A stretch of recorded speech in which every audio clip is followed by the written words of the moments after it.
नमस्कार दोस्तों, आज की कहानी का शीर्षक है पंडित और भूत। एक बार की बात है, एक पंडित था। उसकी पत्नी बहुत झगड़ालू थी। वह हर समय पंडित से लड़ती झगड़ती रहती थी। पंडित बहुत दुखी हो गया। उसको ऐसा लगता था जैसे उसे सूली पर चढ़ा दिया हो। वह सहमा सहमा और डरा डरा सा रहता था। पंडित की पत्नी से सारा गांव थर थर कांपता था।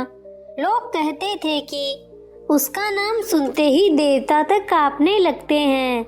हम क्या चीज हैं। पंडिताइन रोजाना पंडित जी को गाली गलौज से अच्छी खासी पूजा करती थी। पंडित जी थे कि उसके आगे बोलते तक नहीं थे। आखिर में पंडित जी ने थक हार कर अपना घर और गांव छोड़ने का निर्णय लिया। वह घर से निकलकर एक सुनसान भयानक जंगल में आ गया। एक वट वृक्ष के नीचे बैठकर आराम करने लगा। इतने में उसे गहरी नींद आ गई। उस वट वृक्ष पर एक भूत रहता था। आने जाने वालों को डराता था और कभी कभी आने जाने वालों के साथ मस्करी करके उनका मजाक भी उड़ाता था। पंडित को वहां सोए हुए देखकर उसके मन में एक शरारत आई। वह धीरे से वट वृक्ष से नीचे उतरा और पंडित के सिर पर हल्की सी चोट मारी। पंडित घबराकर उठ खड़ा हुआ। वह डर के मारे कांप रहा था। वह से उसके मुख से अचानक अपनी पत्नी का नाम त्रिशूला निकला। त्रिशूला का नाम सुनते ही भूत डर के मारे कांपने लगा। वह सामने आकर पंडित के चरणों में गिर पड़ा और कहने लगा, पंडित जी, मुझे त्रिशूला से बचाओ। मैं आपका गुलाम बनकर रहूंगा। जो भी कहोगी वही करूंगा। पंडित ने उस भूत से पूछा, अरे भाई, तुम त्रिशूला से इतना क्यों डरते हो? भूत बोला, पंडित जी पूछो मत। इससे पहले मैं एक पंडितों की बस्ती में रहता था। उसी गांव में पंडितों की एक लड़की जिसका नाम त्रिशूला था, वह भी रहती थी। उससे सारा गांव थर-थर कांपता था। वह बहुत ही झगड़ालू स्वभाव की थी। एक बार की बात है कि तालाब के किनारे एक बार मेरी उससे मुलाकात हो गई। मैंने उसका हाथ पकड़ने का प्रयास किया। वह तालाब के किनारे कपड़े धो रही थी। वह कपड़े धोने वाले डंडे से मुझे पीटने लगी। उसने पीट पीट कर मुझे अधमरा सा कर दिया।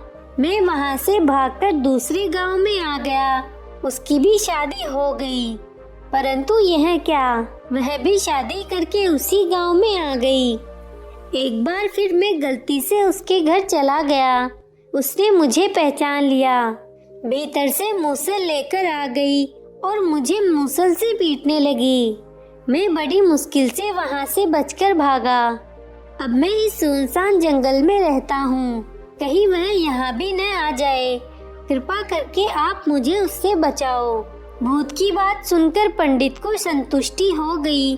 पंडित ने सोचा, लोग भूत से डरते हैं, परंतु यहाँ पर तो भूत भी मेरी पत्नी से डरता है। कितनी बहादुर है मेरी पत्नी। पंडित ने मन ही मन विचार किया। भूत ने पंडित को बताया कि इस पेड़ के नीचे खजाना है। आप ये खजाना ले जाओ, परंतु त्रिशूला को मेरा पता मत बताना। पंडित ने धन निकाला, गठरी बांधकर सिर पर रखी और घर लौट आया। यह देखकर पंडिताइन बहुत खुश हो गई। वे दोनों खुशी खुशी रहने लगे। अब पंडिताइन ने भी पंडित को डांटना और उसके साथ झगड़ना छोड़ दिया था। आपको ये कहानी कैसी लगी? नीचे कमेंट करके जरूर बताइएगा। अगर आपको कहानी पसंद आई हो तो अपने दोस्तों के साथ जरूर शेयर करें और ऐसी ही प्यारी कहानियाँ सुनने के लिए हमारे YouTube चैनल को सब्सक्राइब करें। धन्यवाद।